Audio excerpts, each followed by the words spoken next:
नमस्कार विद्यार्थियों, मैं डॉक्टर विजय गुप्ता एक बार पुनः ये वीडियो लेकर उपस्थित हुआ हूँ। आज इसमें हम चर्चा करेंगे प्राकृतिक वनस्पति के प्रकारों के अंतर्गत घास के मैदान, मरुस्थलीय और अर्धमरुस्थलीय प्रकार की वनस्पति तथा टुंड्रा प्रकार की वनस्पति के बारे में। इससे पूर्व के वीडियो के अंतर्गत हम प्राकृतिक वनस्पति के प्रकारों के अंतर्गत वन के बारे में चर्चा कर चुके हैं और घास के मैदान, मरुस्थलीय वनस्पति और टुंड्रा वनस्पति ये भी प्राकृतिक वनस्पति के अंतर्गत ही शामिल किए जाते हैं। ये वनस्पति के जो बड़े वन वाले क्षेत्र हैं उनसे कुछ भिन्न प्रकार की वनस्पति हैं। सबसे पहले हम लेंगे घास के मैदानों के बारे में। पृथ्वी के धरातल पर अनेक प्रकार की घासें पाई जाती हैं। उनको हम मोटे तौर पर दो भागों में वर्गीकृत करते हैं। नंबर 1 उष्णकटिबंधीय घास के मैदान और दूसरा समशीतोष्णकटिबंधीय घास के मैदान।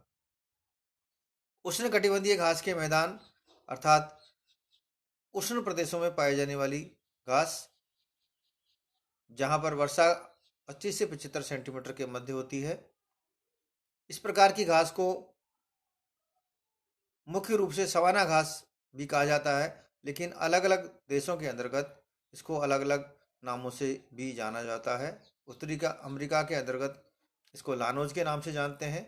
दक्षिणी अमेरिका में ब्राज़ील के अंतर्गत इसको कंपोज के नाम से जानते हैं। ऑस्ट्रेलिया के अंतर्गत इनको क्वीनलैंड के नाम से, अफ्रीका के अंतर्गत इनको सवाना घास के नाम से जानते हैं और भारत के अंतर्गत जो तराई प्रदेश हैं हिमालय, उनके अंतर्गत इसको हाथी घास के नाम से जानते हैं।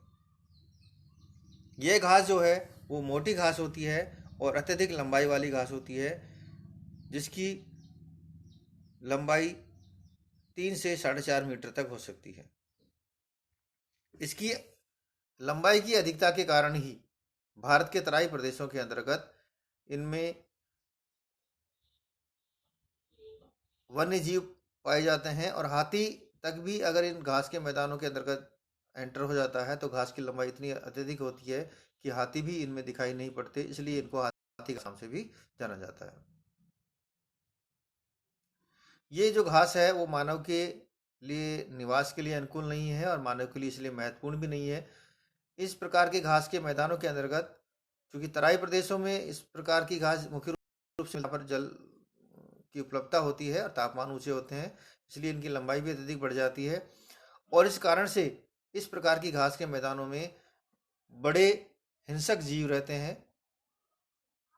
साथ ही साथ इस प्रकार के घास के मैदान के अंतर्गत जहरीले कीट पतंगे और अन्य सूक्ष्म जो है जानवर भी पाए जाते हैं, इसलिए मानव के निवास के लिए अनुकूल नहीं है।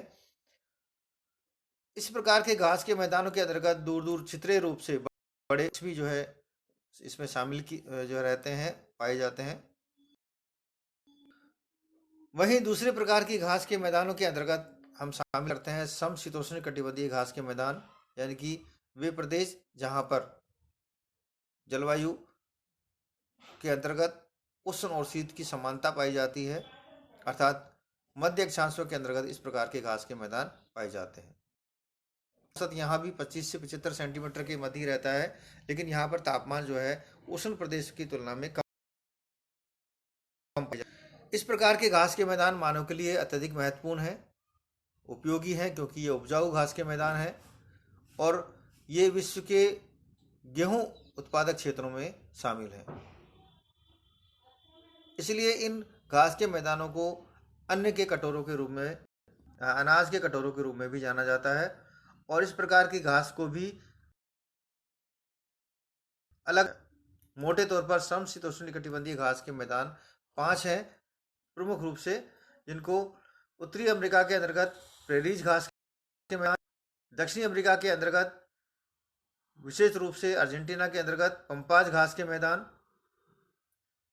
दक्षिणी अमेरिका के अंतर्गत वेल्स प्रदेश, ऑस्ट्रेलिया के अंतर्गत डाउन्स और यूरोप के अंतर्गत यानी कि रूस के अंतर्गत कैस्पियन, काला सागर और यूराल पर्वत के आसपास के क्षेत्रों के में स्थित यह प्रदेश स्टेपिज प्रदेश के नाम से जाना जाता है। तो इसलिए प्रेरीज, स्टेपीज, पंपास, वेल्स और डाउन्स, ये समशीतोष्णकटिबंधीय घास के प्रमुख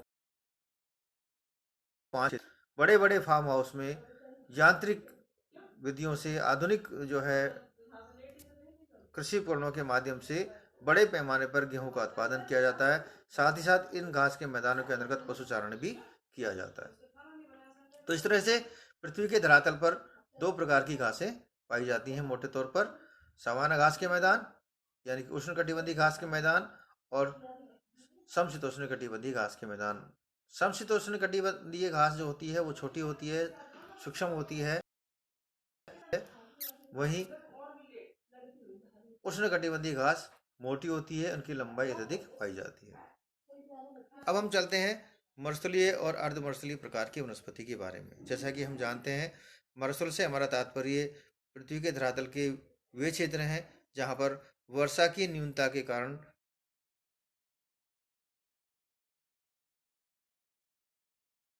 चाहे वो फिर शीत मरुस्थल हो चाहे वो उष्ण मरुस्थल हो, दोनों ही प्रदेशों के अंतर्गत वर्षा की कमी होती है। उष्ण प्रदेशों के अंतर्गत 30 सेंटीमीटर से कम वर्षा रखने वाले और शीत कटिबंध के अंतर्गत 15 सेंटीमीटर से भी कम वर्षा रखने वाले प्रदेशों इसके अंतर्गत मुख्य रूप से शामिल किए जाते हैं। मरुस्थलीय अर्धमरुस्थलीय प्रकार, जैसा कहा कि यहाँ पर वर्षा की कमी होती है तो इसलिए यहाँ पर जल की अभाव पाया जाता है। इसलिए मरुस्थलीय और अर्धमरुस्थलीय प्रकार की वनस्पति जो होती है वो मुख्य रूप से झाड़ियों के रूप में होती है, जिनकी विशेषताओं की अगर हम चर्चा करें तो मरुस्थलीय वनस्पतियाँ जो होती है उनकी जड़ें काफ़ी लंबी होती हैं जिससे कि वो गहराई से जल की प्राप्त कर सके। उनके जो आकार होता है वो नाटा होता है, छोटे कद की होती हैं, कम हाइट की होती हैं। इनकी जो छाल होती है वो चिकनी होती है जिससे कि वाष्पीकरण की क्रिया के द्वारा पानी कम उड़े। इनके जो पत्ते होते हैं उनका आकार बहुत ही सूक्ष्म छोटे छोटे होते हैं और साथ ही साथ पत्तों के साथ साथ जो है ये सारी चीज़ें जो है वो इनको जल की कमी को दूर करने के लिए इनमें विशेष रूप से डेवलप होती हैं। पृथ्वी के धरातल पर पाए जाने वाले जितने भी गर्म और ठंडे मरुस्थल हैं उन सभी में इसी प्रकार की वनस्पति पाई जाती है। जहाँ पर वर्षा का जो औसत है थोड़ा सा बढ़ा जाता है, 25 से 50 सेंटीमीटर के बीच में पाया जाता है, वहाँ पर अर्धमरुस्थलीय प्रकार की वनस्पति मिलती है, जबकि 25 से कम सेंटीमीटर वालों में मरुस्थलीय मिलती है। अर्धमरुस्थलीय प्रकार की वनस्पति जो होती है उनका थोड़ा सा आकार जो है वो बढ़ जाता है। खेजड़ा प्रकार की वनस्पति वहाँ मिलती है, लेकिन उनकी विशेषताएं भी लगभग लगभग यही होती है। जल अभाव की वजह से उनकी जड़ें लंबी होती है, तने जो है वो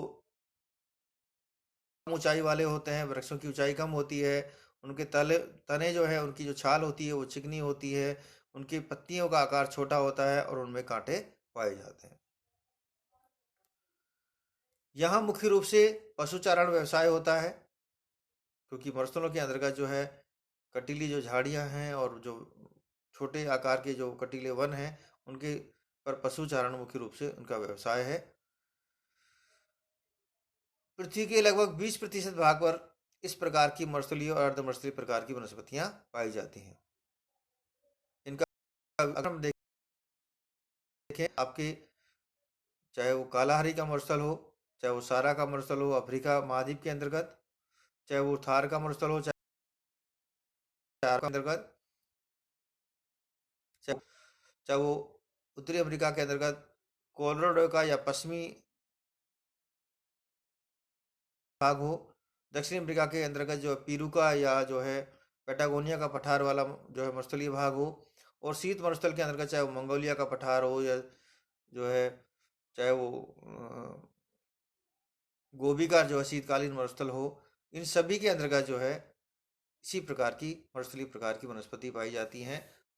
जो विशेषताएं हैं, पत्ते छोटे कटीली होती हैं, आकार छोटा होता है, इनमें कांटे ज़्यादा होते हैं, जड़ों की लंबाई अधिक होती है, जो छाल जो होती है वो मोटी होती है, चिकनी होती है। मरुस्थलीय और अर्धमरुस्थलीय प्रकार की वनस्पति की विशेषताएं हैं।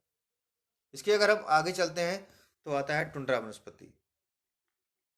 टुंड्रा एक प्राकृतिक प्रदेश है। यहाँ पर जलवायु काफी ठंडी होती है। विश्व के अंतर्गत इस प्रकार के जो प्रदेश हैं वो मुख्य रूप से उच्च अक्षांशों के,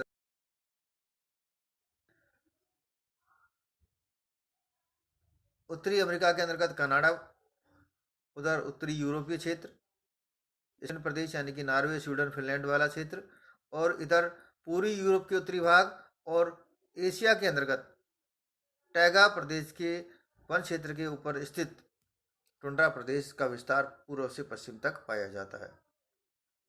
यह टुंड्रा प्रदेश जहाँ पर साल के 10 महीने लगभग धरातल जो है बर्फ से ढका रहता है।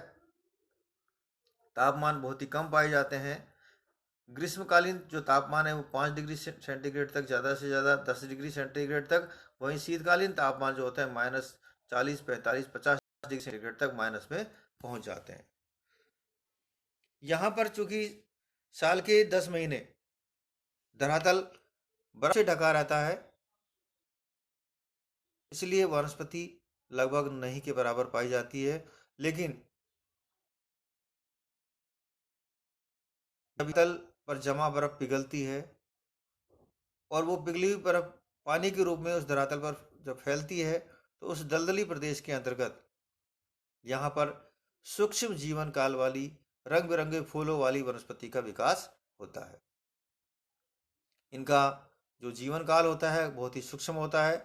जब तक बर्फ पिघली रहती है तब तक ये वनस्पति वहाँ पर उगती है, और जैसे जैसे शीत बढ़ती धरातल पर बर्फ जमती चली जाती है, वैसे वैसे ये वनस्पतियाँ भी समाप्त होती चली जाती। तो यहाँ पर रंग बिरंगे फूलों वाली वनस्पतियों का विकास होता है, जिनका जीवन काल 1 से 2 महीने दौरान ही ये वनस्पति विकसित होती है। शीतकाल के अंतर्गत धरातल का अधिक बर्फ के नीचे रहता है, इसलिए जो है यहाँ पर वनस्पति लगभग अभाव पाया जाता है। ये पूरा का पूरा टुंड्रा प्रदेश उत्तरी अक्षांश के उत्तरी गोलार्ध के अंतर्गत लगभग 45 से और 75 डिग्री अक्षांशों के मध्य में टुंड्रा प्रदेश के अंतर्गत पूर्व से पश्चिम तक यानी कि उत्तरी अमेरिका, यूरोप और जो है एशिया, तीनों ही महाद्वीपों में इस प्रकार का वनस्पति का विकास पाया जाता है। तो इस तरह से पृथ्वी के धरातल पर प्राकृतिक वनस्पति का और प्राकृतिक वनस्पति के वितरण के अंतर्गत हम सूक्ष्म से सूक्ष्म जो है वनस्पति से लेकर के बड़े विशाल वृक्षों को, पेड़ों को शामिल करते हैं। तो इस तरह से हमने प्राकृतिक वनस्पति को, अर्थात पृथ्वी के धरातल पर प्राकृतिक रूप से उगने वाले पेड़ पौधों को सभी को जो है मोटे तौर पर 4 भागों में वर्गीकृत किया था। एक प्राकृतिक वन क्षेत्र, दूसरे घास के मैदान, तीसरा मर्सलीय अर्धमर्सलीय प्रकार की वनस्पति, और चौथा जो है टुंड्रा प्रदेश की वनस्पति। अब प्राकृतिक वनस्पति जो पृथ्वी के धरातल पर पाई जाती है, उनका मानव के लिए महत्व है। मानव किन किन रूपों में प्राकृतिक वनस्पति का उपयोग करता है, और इस प्राकृतिक वनस्पति को संरक्षित रखने के क्या बारे में हम चर्चा करेंगे अपने अगले वीडियो के अंतर्गत। उम्मीद है ये वीडियो आपको पसंद आएगा। अगर पसंद आए तो इसको सब्सक्राइब करें, लाइक करें। धन्यवाद।